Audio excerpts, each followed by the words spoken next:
Hey guys, welcome back to my channel. I'm Salima and this is my kitchen. Today we're making a dip that I am totally addicted to. This is whipped feta dip and I saw it for the first time on TikTok and just looking at the texture, I knew I had to try it. My version of this dip takes 5 ingredients. We're using a block of feta cheese, some Greek yogurt, olive oil, lemon juice, and honey. And we're throwing everything in our food processor, blending it up until it's creamy and smooth, and then you're ready to enjoy it. If you've had feta cheese before, you know it has a really delicious, salty, tangy taste to it, but it is a harder cheese. So adding these ingredients to the food processor with it creates that really creamy, smooth texture that we love in a dip.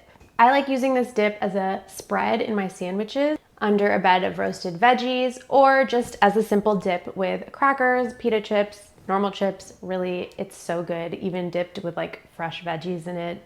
You cannot go wrong. I have a hard time not eating this out of the food processor.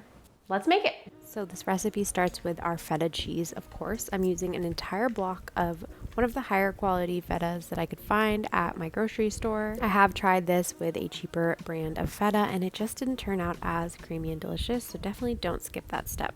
And we're adding that to our food processor with our Greek yogurt, a little bit of honey, some olive oil, and lemon juice. Everything gets processed, and at this step you need to be patient and keep processing until you get that creamy, smooth texture with no big feta clumps left. I know I ran my food processor for longer than what I thought it would take, but in the end it still only took about 2 minutes. And from there you're ready to serve. You can have this plain as a spread in sandwiches, as I mentioned earlier, or just like this. I like topping with a little bit of olive oil, some za'atar, and some fresh dill from my garden, and that's all there is to it. So this is amazing. Okay, I just finished the whipped feta. It took about 5 minutes to blend up. You really want to be patient with it and make sure that it's creamy, smooth before you stop the food processor. I am going to be snacking on this all afternoon.